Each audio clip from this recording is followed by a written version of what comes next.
नमस्कार विद्यार्थी मित्रांनो.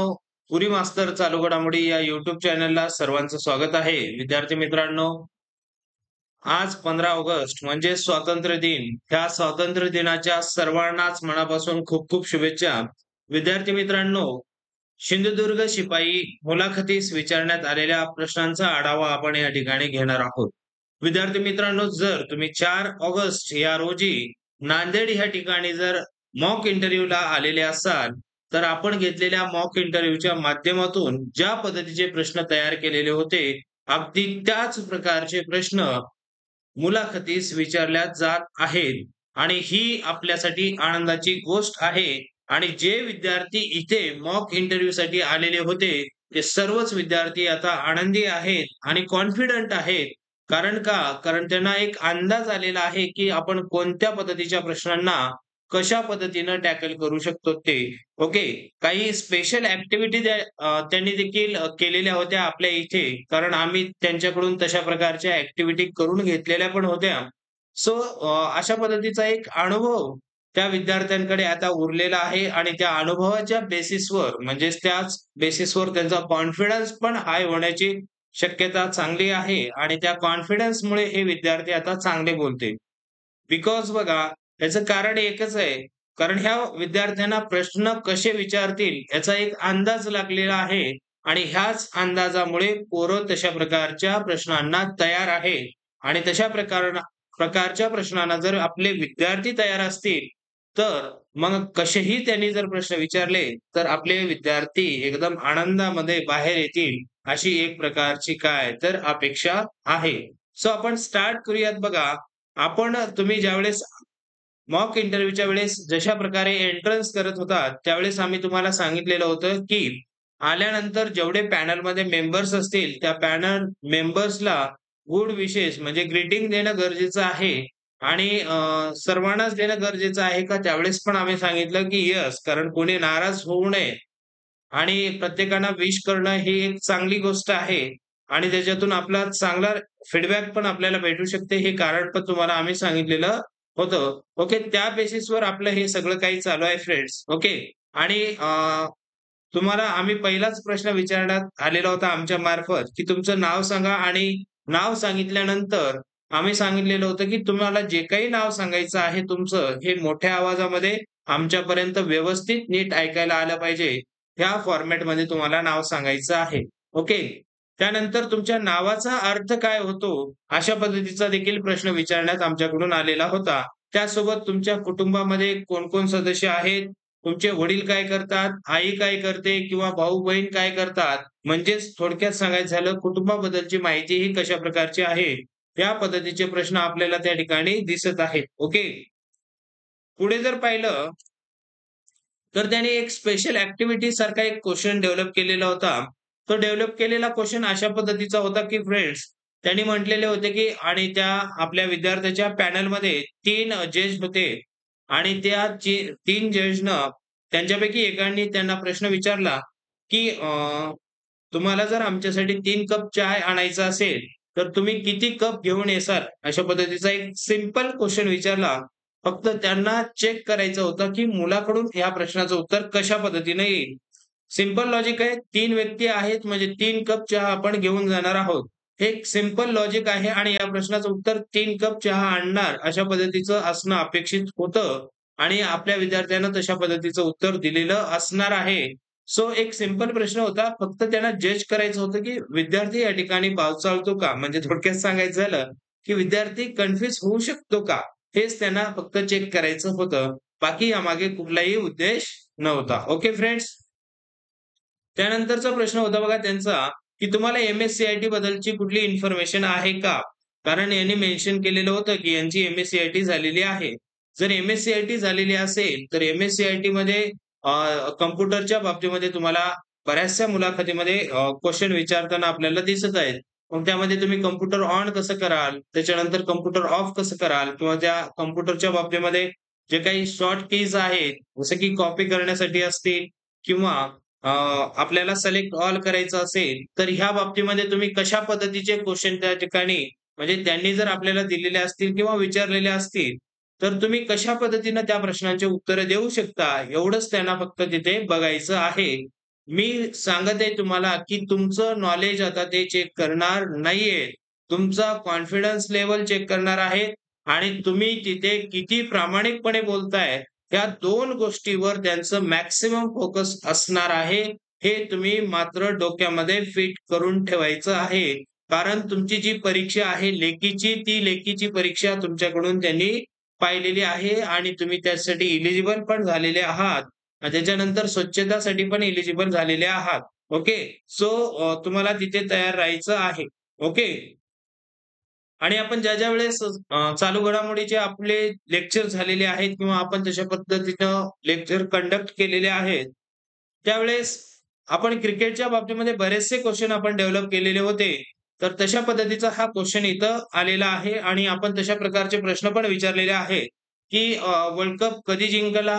वर्ल्ड कप शेवटचा जे काही फायनल मॅच होता तो कोणत्या देशात झाला किंवा कोणत्या स्टेडियमवर झाला किंवा त्या लोकेशनचं नाव काय? अशा पद्धतीचे प्रश्न येतील म्हणून सांगितलेलं पण आहे आणि तशा पद्धतीचे प्रश्न येतील पण.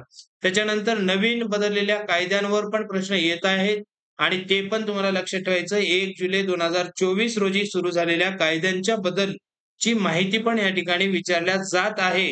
सो तुम्हाला तिथे पण तयार राहणं अपेक्षित आहे. ओके. तर क्रिकेटच्या बाबतीमध्ये यांनी एल-बी-डब्ल्यूचा फुल फॉर्म विचारलाय. ओके. लेग बिफोर विकेट अशा पद्धतीचा त्याचा फुल फॉर्म होतो. तर तुम्हाला तो फुल फॉर्म लक्षात ठेवायचा आहे. आणि त्याबद्दलची तुम्हाला डिटेल माहिती कुठल्याही कामासाठी तिथे वापरण्यात येणार नाहीये. फक्त तुमचं ते कॉन्फिडन्स किंवा तुम्ही कसे बोलतात हेच त्यांना चेक करायचं आहे. या एल-बी-डब्ल्यूचा आणि कोर्टाचा कुठल्याही पद्धतीचा संबंध येणार नाहीये. हे तुमच्या माइंडमध्ये सेट करून ठेवायचं आहे. Okay friends. त्यानंतर आय-पी-एल 2024 कोणी जिंकला? अशा पद्धतीचा एक क्वेशन त्याने विचारलेला आहे.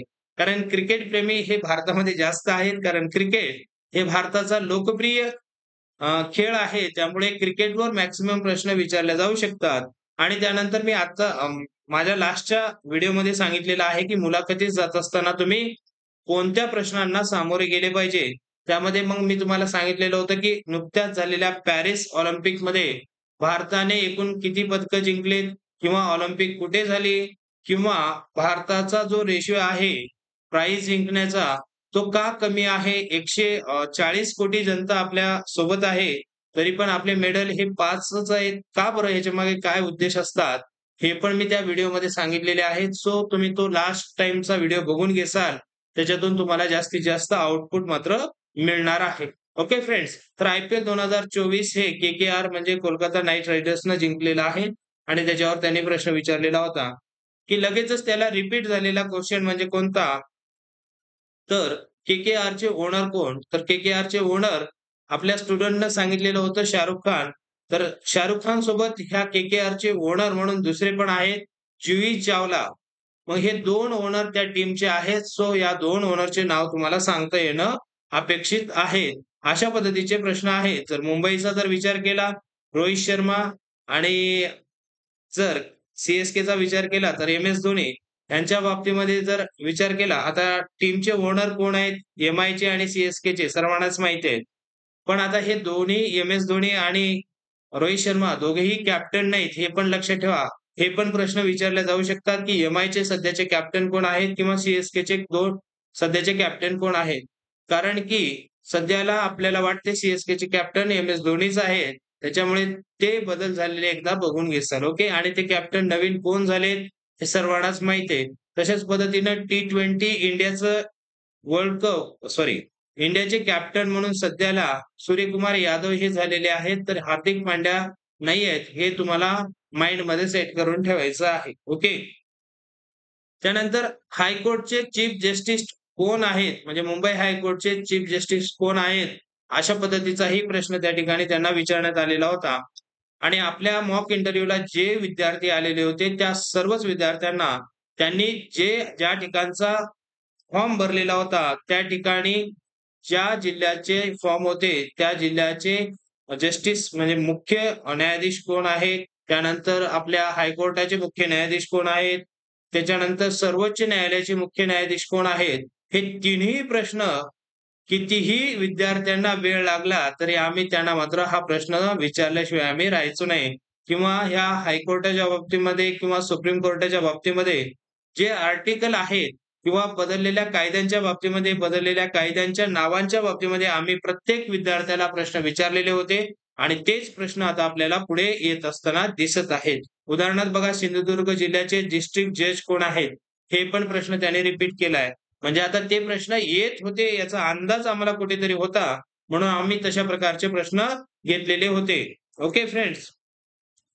त्यानंतर हा पण प्रश्न बघा, तुम्ही लास्ट व्हिडिओ बघून घेसाल आपला, त्या व्हिडिओमध्ये मी तुम्हाला सांगितलेलं आहे, की तुम्ही ज्या लोकॅलिटीमधून येता म्हणजे ज्या लोकल एरियामधून येत असता, त्या लोकल एरियामधून ज्या काही गोष्टीसाठी तुमचा एरिया आहे तो जर प्रसिद्ध असेल, तर त्या बाबतीमध्ये एखादा प्रश्न विचारण्याची शक्यता जास्त असते. उदाहरणामध्ये आम्ही नांदेडला आल्यानंतर विद्यार्थ्यांना विचारायचो, की तुम्ही नांदेडमध्ये आलेला आहात, तर नांदेड हे शहर कशासाठी प्रसिद्ध आहे? त्या प्रश्नाचं उत्तर कोणाचं चुकलेलं नव्हतं, तर गुरुद्वारासाठी प्रसिद्ध आहे. ओके. त्यानंतर तुम्ही ज्या जिल्ह्यातून येता, ते जिल्हा किंवा तुम्ही ज्या शहरातून येता, ते शहर कशासाठी प्रसिद्ध आहे? या बाबतीचे पण प्रश्न बरेचसे विचारले जातात आणि विचारले गेलेले पण आहेत. जसं की हा विद्यार्थी अक्कलकोट येथून होता आणि यांनी सिंधुदुर्गचा फॉर्म भरलेला होता. तर अक्कलकोट हे कशासाठी प्रसिद्ध आहे? अशा पद्धतीचा प्रश्न त्यांनी विचारलेला होता. आता हे सर्वांनाच माहिती आहे, अक्कलकोटला स्वामी समर्थाचं मंदिर आहे. त्यासाठी अक्कलकोट हे प्रसिद्ध आहे आणि हे सर्वांनाच माहिती आहे. त्यानंतर हे प्रश्न आपण तर एकदम कॉमन ठेवलेला होता, की तुम्हाला शिपाई या पदाचे कार्य सांगता येतात का सांगा? तर कोणकोणते कार्य आहेत? आणि हे प्रश्न आपण कव्हर केलेले आहेत. अशा प्रकारच्या प्रश्नांना तुम्ही काय उत्तर देणं अपेक्षित आहे, हे पण तुम्हाला सांगण्यात आलेलं होतं. आणि शेवटी मी तुम्हाला असं पण सांगितलेलं होतं, की बरेचसे विद्यार्थी येतील, त्यावेळेस तुम्हालाच आम्ही का सिलेक्ट करावं? ह्या पद्धतीच्या प्रश्नांना पण आपण कशा पद्धतीनं टॅकल करायचं आहे, हे पण आपण त्या व्हिडिओमध्ये सांगितलेलं आहे. तर लास्ट टाईम आपण अपलोड केलेला व्हिडिओ 2 दिवसापूर्वीचा तुम्ही बघून घेसाल आणि अतिशय दर्जेदार प्रश्न त्या ठिकाणी मी कव्हर केलेले आहेत. सो तुम्हाला त्यातून जास्तीत जास्त आउटपुट मिळण्याची शक्यता आहे. Okay friends. So all the best आणि धन्यवाद त्या आपल्या आदरणीय पवन सरांना. त्यांनी हा मॉक इंटरव्ह्यू आपल्या नांदेडमध्ये सोल्युशन एम-पी-एस-सी अकॅडमी या ठिकाणी आयोजित केला आणि त्यातून बऱ्याचशा विद्यार्थ्यांना आता जास्तीत जास्त फायदा होत आहे आणि बऱ्याचशा विद्यार्थ्यांचं समाधान होत आहे आणि परीक्षेला आल्यानंतर ते विद्यार्थी सरांना किंवा मला फोन करून सांगत आहेत, की "सर तुम्ही जे काही आम्हाला मॉक इंटरव्ह्यूला क्वेशन विचारलेले होते, त्यापैकीच प्रश्न त्या ठिकाणी विचारल्या जात आहेत." सो सर्वांच्या मनावर पण एक सॅटिस्फॅक्शन दिसत आहे किंवा सर्वांना तशा प्रकारचं समाधान दिसलं, की अजून बेस्ट होईल. ओके. ठीक आहे फ्रेंड्स. थँक यू आणि ऑल द बेस्ट.